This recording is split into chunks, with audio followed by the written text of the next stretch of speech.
Welcome to Vox Heaven. Lifetop Divinity is filled with real stories of people who met Guruji Maharaj. I will read it as it is. Let's begin. Satsang of Akash Sethi Uncle. It was in the last week of June 1998 that I had the good fortune of having Guruji's darshan. My maternal uncle had been telling us about Guruji and the miraculous cure of his heart problem. My uncle had been advised to go for an urgent bypass surgery by his cardiologist. Preparing himself mentally for surgery, he had gone to Guruji for his blessings. Guruji had ordered him to sit near him and press his feet. Guruji then inquired about his health. Uncle told him and then sought Guruji's permission to leave and his blessing for the imminent surgery. Guruji told him that he need not go for the surgery, saying, I have already done your bypass. It was hard to believe, even for devout disciple like him, but he was happy that Guruji had blessed him. Next morning, Uncle went for his pre-admission test. The test revealed that his heart was functioning perfectly. His cardiologist, however, attributed the good reports to the test having been done just after the patient had slept well.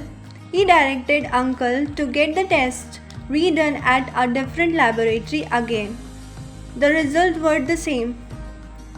The doctor was stunned. Uncle related the nights happening at the Guruji's to the doctor. The doctor was left speechless and could not but wonder at Guruji's divine intervention.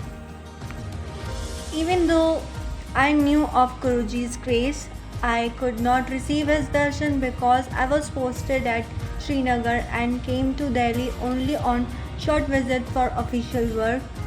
Fortunately, the next time I visited Delhi, Uncle conveyed the good news that Guruji was in Delhi and we could go to meet him. We went to the Empire State Sthan of Guruji the same evening. It was quite late by the time we reached there.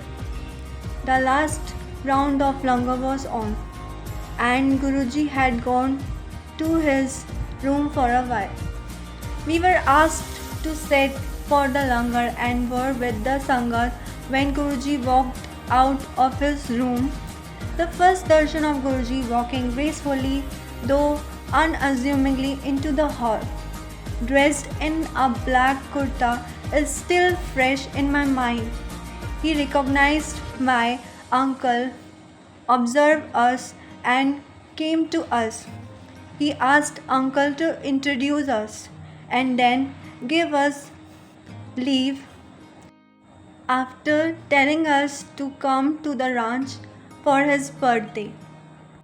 As luck would have it, the next day when I went to join my Delhi office, I was told to go back to Srinagar on temporary duty as the new in charge had faltered on service and a customer had complained to the regional office. I returned to Srinagar unhappy at the prospects of not being able to get Guruji's darshan on his birthday, but confident of meeting with success in my official duty, as I had received darshan and Guruji's blessing. I knew everything would go as Guruji's wanted to. I went through the official duties at Srinagar and Avantipur under tough conditions, remembering Guruji in every adverse moment. The customer was more demanding than ever before and used to push us around, attempting to substantiate his complaint. I could have failed at occasions like this in the past, but this time it was different. There was an anchor I was holding on to and remembering him during every rough hours. I returned to Delhi looking forward to Guruji's darshan. My family had gone for Guruji's birthday celebrations and had been regularly going to Empire State. They told me of the many thousands of devotees who had come to Guruji's birthday and of the experiences the Sangat had shared with them. I thought, but would he bless us with a child? We had been childless for 7 years. Medical treatment, prayers, and upais had failed. My uncle had suggested we seek Guruji's blessings, and he had also related the experience of a contractor friend of his. The contractor had been childless for 16 years when he got Guruji's blessings.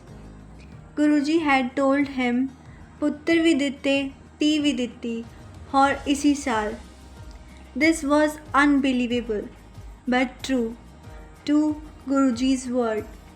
The contractor's wife gave birth to triplets, two sons and a daughter, on 31st December of that year. Everything is possible with Guruji's blessings, but whether and when will he bless us? I wonder. We continue visiting Guruji regularly, but he never talked to us. The Sangat told us to have faith in Guruji. He will talk to you at an appropriate time. Do not go to him on your own to mention your problem, they advised us. We were sitting amidst the Sangat after the langar. Guruji gestured to me to come to him. Was he indeed calling me? Yes, it was me, the Sangat assured me. I walked up to Guruji, thousands of thoughts in my mind, but with no courage to speak. Ethe kyun aaya ve? He asked me. I mustered just enough courage to mutter, Guruji, I have no children. Guruji said detachedly, you will get children, run away from here. Without thinking, I muttered, Guruji, I have not come to run away. Guruji looked at me and said, okay, then keep coming every 8th day. This was something that surprised me no end. I wondered how Guruji knew it was convenient for me to come only every 8th day. At that time I was working in shifts with a 8-day rotation cycle, with only the evening of the first of day being convenient for attending the satsangs. We started going for Guruji's darshan every 8th day. The members of the Sangat who had been blessed by Guruji used to narrate their experiences. This gave us hope that our desire would also be fulfilled thanks to Guruji, but when we used to ask ourselves, also things were improving. My wife's job became permanent in November 1998. She took Guruji's blessings before her job interview and was the only one selected from among 42 candidates. Our finances were also getting better. My wife and I were continuing to get treatment for infertility without much success. The doctor had suggested a few attempts at IUI, although she was not hopeful it would work for us. She had stated that this would be followed by attempts at IVF, an expensive procedure. At the same time, I received a message from my company that I had been shortlisted for an entrance exam to an executive MBA program. The duration of the program began June 2000, was to be 1 year. I was in two minds. My wife was vehemently and vocally against appearing for the exam.